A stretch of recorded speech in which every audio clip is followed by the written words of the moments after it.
oleh kerajaan negeri pada kedua-dua belah tebing sungai bermula dari jeti Taman Rempah hingga ke jeti Muara Sungai Melaka. Tiar kaki ini merupakan salah satu tarikan yang kerap digunakan oleh orang ramai sebagai tempat untuk berniaga. This 9 kilometers promenade on both sides of the riverbank was built by the state government as part of the beautification and became one of the tourist attractions in Malacca.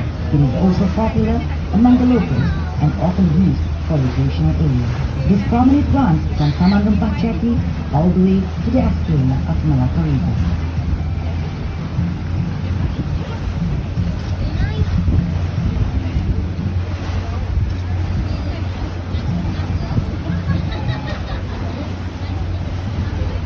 Dua 200 meter dari jeti Taman Rempah di sebelah kanan, pengunjung akan dapat melihat satu perkampungan Melayu yang telah wujud sejak awal tahun 1920-an dan diberi nama Kampung Morton, bersempena dengan nama pesuruh Jaya Tanah pada masa itu iaitu J.F. Morton. Beliau merupakan orang yang bertanggungjawab serta memainkan peranan yang penting dalam menempatkan dan mengumpulkan penduduk-penduduk sekitar Bandar Melaka ke perkampungan ini, yang mana tapak Kampung Morton dahulunya adalah satu kawasan kaya. Menurut sejarah, kaum lelaki kampung ini bekerja sebagai menadi, iaitu orang yang mengendalikan perahu kecil atau nadi bagi mengangkut barang dari kapal atau terungkang, manakala kaum wanita pula menyiap daun pucuk lipas untuk dibuat roti. Kini Kampung Morton juga dikenali sebagai muzium hidup, yang mana kerajaan negeri dengan kerjasama penduduk kampung berusaha untuk meletakkan cara hidup dan tradisi serta reka bentuk rumah seperti asal. Segala kerja pemeliharaan dan pengelolaan rumah-rumah tradisi ini ditanggung oleh pihak kerajaan negeri. In 300 meters on the right from the Taman Rempah Jetty, you will see a new village called Kampung Morton, which was named after the local land commissioner, J.F. Morton. He was a well-respected man and played a very important role in setting residents in the village, which was once a co-op land. This village has existed since the early 1920s. Today, Kampung Morton is known as one of the historical assets to the state government. The village residents and state government of Malacca have come together to preserve the tradition, the way of life, and the architecture. These preservation and restoration efforts are fully financed by the state government.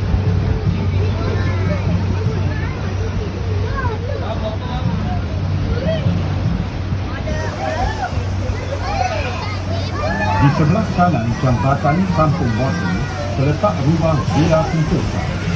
Rumah ini telah dibina pada awal abad ke-20 dan kini telah dijadikan sebagai muzium persendirian oleh pemiliknya, Datuk Haji Hashim bin Datuk Demang Haji Abdul Ghani. Di sini para pelawat boleh melihat koleksi pakaian, tenunan Melayu, perabot dan pelbagai jenis senjata lama. Masuk adalah percuma. On the right of the Kampung Morton Bridge, you will see a house that was built in the first quarter of the 20th century. This house is now known as Sentosa Villa and has been converted into a museum by the owner, Datuk Haji Hashim bin Datuk Demang Haji Abdul Ghani. In this villa, visitors will find his private collections of clothing, Malay building, furniture, and weaponry from the era. Ini juga tidak berapa jauh dari Villa Sentosa terletak rumah Melayu asal. Rumah Melayu asal ini dibina dengan berkonsepkan limak pada tahun 1922. Salah satu keunikan rumah ini ialah separuh pembinaannya yang tidak menggunakan paku, tetapi pasak untuk menyambungkan cerucuk-cerucuk kayu dan lantainya diperbuat dari batang nibu. Not too far from the Sentosa Villa is an authentic Malay traditional house, which was built in the Lima style in 1922. One of the unique features of this house is that it was partially built with wooden pegs and no nails were used. Interesting, isn't it? Di sebelah kiri sungai, pengunjung boleh melihat tumbuhan jenis pokok kayu bakar. Kawasan ini merupakan habitat kepada tumbuhan tersebut dan kerajaan negeri telah mengambil langkah-langkah penjagaan bagi mengekalkan tumbuhan ini, memandangkan ianya membantu menghalang hakisan tebing sungai dari berlaku. On the left side of the river, you can see the growing of mangrove trees. This area is a natural habitat for this species. The state government has taken the initiative to preserve this place as it helps to prevent erosion of the riverbank. Di penghujung Kampung Moten, terletaknya Pasar Besar Bandar Melaka. Pasar ini telah beroperasi antara tahun 1960 hingga tahun 1990 dan kini telah berpindah ke lokasi baru iaitu di Batang. At the edge of the Kampung Moten was once the main market of Melaka. Today, the market has been relocated to a new location in Batang.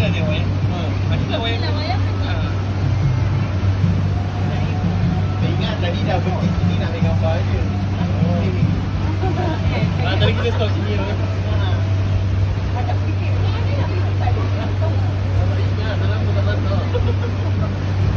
Jalan Tun Ali pada sebelah kanan sungai ini dahulunya ialah tapak lama hentian bas ekspres yang kini telah dipindahkan ke Melaka Sentral.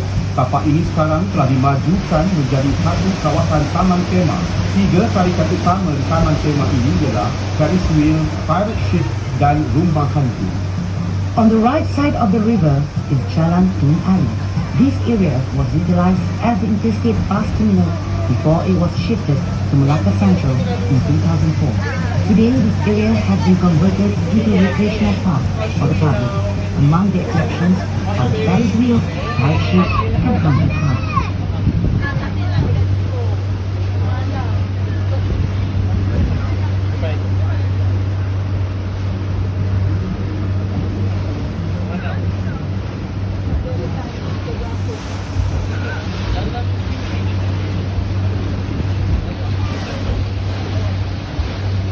Bertentangan dengan panggung bangsawan ini terletak Dewan Hang Tuah. Dahulunya Dewan Hang Tuah digunakan sebagai Dewan Persidangan dan Dewan Mesyuarat Kerajaan Negeri. Tetapi kini kawasan berhampiran Dewan Hang Tuah telah dimajukan dan dikenali sebagai Hang Tuah Mall. Opposite the KK Cinema is Hang Tuah Hall, which was used as a session hall and meeting for the state government many years ago. Today, the area surrounding Hang Tuah Hall has been developed rapidly and has become one of the easiest areas in Melaka. It is now called Hang Tuah Mall. Jambatan yang terletak berhampiran Dewan Hang Tuah adalah Jambatan Hang Tuah. Jambatan ini dihiasi dengan lampu-lampu hiasan bagi menceriakan pemandangan waktu malam. The beach located near Hang Tuah Hall is known as Hang Tuah Beach. The beach has been decorated with colorful lights which brighten the river street and with a beautiful scenery at night. Selepas melepasi Jambatan Hang Tuah, di sebelah kiri ialah kawasan riadah yang telah dibangunkan oleh kerajaan negeri. Ianya dikenali sebagai air pancur berirama. Manakala bersebelahannya pula adalah pasar terawal Bandar Melaka yang dikenali sebagai Kampung Jawa. Ia telah beroperasi dari tahun 1940 hingga tahun 1960. Ketika itu terdapat hampir 50 buah bot nelayan diletakkan di sini dan bot-bot ini membekalkan hasil tangkapan laut seperti ikan untuk jualan di pasar. After the Hang Tuah Bridge, on the left, the state government had built a recreational area that features a rhythmic water fountain. During nighttime, visitors can enjoy a spectacular light, water, and musical display. Beside this recreational area is one of the earliest marketplaces known as Kampung Jawa. This market has been in operation since 1960. Back then, fishermen boats pulled wharf here daily, supplying fresh fish to the market stall. Di sebelah kanan sungai, di sebalik deretan kedai, terletaknya Masjid Kampung Hulu. Masjid ini adalah antara masjid terawal di negeri Melaka dan tertua di Malaysia yang dibina pada tahun 1728. Pada tahun 1892, struktur bangunan masjid telah diubah dan diperkukuhkan lagi dengan batu bata. Dibina masjid ini adalah kombinasi pengaruh dari gugusan Kepulauan Melayu, Sumatera dan juga China. Behind the rows of shop lots on your right is the Kampung Hulu Mosque. This mosque was built in 1728 and it is one of the oldest mosques built in Malacca. It is also one of the oldest mosques in Malaysia. In 1892, the basic structure of the mosque was renovated and reinforced with bricks. The architecture of the mosque features the combination influence from China and throughout the Marine archipelago. Melepasi Masjid Kampung Hulu, di sebelah kanan sungai terdapat deretan rumah kedai yang telah diubah suai supaya menghadap sungai bagi mencantikkan lagi pemandangan kawasan ini.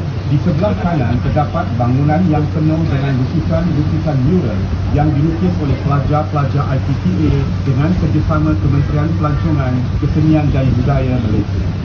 After the Masjid Kampung Hulu is a row of shop houses that have been remodeled to face the river, thus beautifying the riverscape. You can see on the buildings on the right, beautiful mural was painted by the local college students in collaboration with the Ministry of Tourism, Arts and Culture Malaysia. These murals portray the diversity of races and culture in Malaysia. Yuk, kau lain yuk. Kalau baik dia, aku tunjuk lah.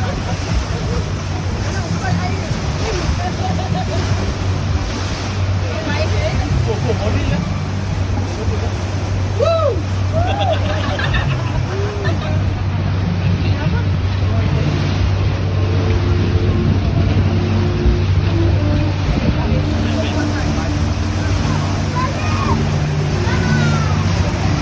Selepas melepasi deretan rumah kedai, setelah dulu para pengunjung melaksanakan minggu. Pada minggu adalah titik pertemuan beberapa jalan seperti Lorong Hamzebat, Jalan Laksmana, Jalan Bunga Raya, Jalan Bandar Khabar dan Kampung Jawa. Di kawasan ini juga para pengunjung dapat melihat beberapa batang pokok melaka. Having passed the row of shop houses, ladies and gentlemen, we have come to Padang Miri, which is on the left. Padang Miri is the meeting point of several routes such as Jalan Hamzebat, Jalan Laksmana, Jalan Bunga Raya, Jalan Bandar Khabar and Kampung Jawa. Selepas melepasi Padang Miri, terdapat deretan kedai-kedai yang telah diubah suai menjadi kafe, pusat jualan cenderhati serta internet kafe bagi kemudahan para pelancong. Di sebelah kanan sungai terletaknya perkampungan masyarakat Baba dan Nyonya. Kedai-kedai di sini menjual pelbagai barangan cenderhati dan barangan antik. Right beside Padang Miri, you will see a row of old buildings that have been converted into cafes, craft and souvenir shops, and internet cafes for the benefit of the tourists. To the right of the river is the Baba and Nyonya village. Here we will find many shops selling various souvenir items and fascinating antiques. Di sebelah kiri sungai melepasi deretan kedai ialah kawasan Jam Besar. Kawasan ini adalah antara kawasan tarikan pelancong. Memandangkan di sini juga terletaknya bangunan merah. Para pengunjung boleh melawat hampir ke semua muzium-muzium yang terdapat di Melaka, memandangkan kesemuanya berada di kawasan ini. On the left of the shop houses is the clock tower area. This is the major tourist attraction as the Dutch Stadhuis or Great Building is located here. Tourists will be able to cover almost all the museums in Malacca as they are all situated within this area.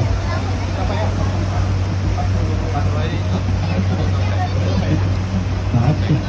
Pada hujung bangunan kisar terdapat replika kapal Flora di Lama. Ia adalah kapal Portugis yang telah karam di pinggir pantai Melaka semasa perjalanan pulang ke Portugal. Kawasan belakang replika kapal ini dinamakan Dataran Sungai Melaka dan para pengunjung boleh melihat satu lagi jeti Melaka River Cruise terletak di sini. Menara Taning Sari merupakan antara tarikan pelancong-pelancong yang melawat negeri Melaka. Ianya telah dibina oleh kerajaan negeri bagi menarik minat lebih ramai pelancong melawat negeri bersejarah ini. Menara Taning Sari ini boleh dilihat dari dalam bot Melaka River Cruise. Towards the end of the Poolside building is a replica of the Flora de la Mar, a Portuguese ship that foundered on the shore of the Malacca beach on its way home to Portugal. The area at the rear of the ship is called Dataran Sungai Melaka, where you can see another Malacca River cruise ship. The Taning Sari Tower is one of the newest tourist attractions built by the state government to attract more tourists with its historical city. The Taning Sari Tower steals inspiration from the Malacca River cruise ship. Di hujung buara Sungai Melaka, Kerajaan Negeri Melaka telah membina sebuah empangan atau barat. Empangan atau barat ini dibina bagi mengawal kualiti dan paras air di Sungai Melaka. Dengan adanya kawalan paras air, bot-bot Melaka River Cruise dapat menyusuri sungai tanpa mengira waktu. Towards the edge of the Malacca River estuary is a dam built to control the water quality and water level of the river. As the result, boats cruising on the Malacca River can navigate easily at any time. Sekarang, kita akan berpatah balik ke Taman Rempah. Ladies and gentlemen, We are now heading back to Taman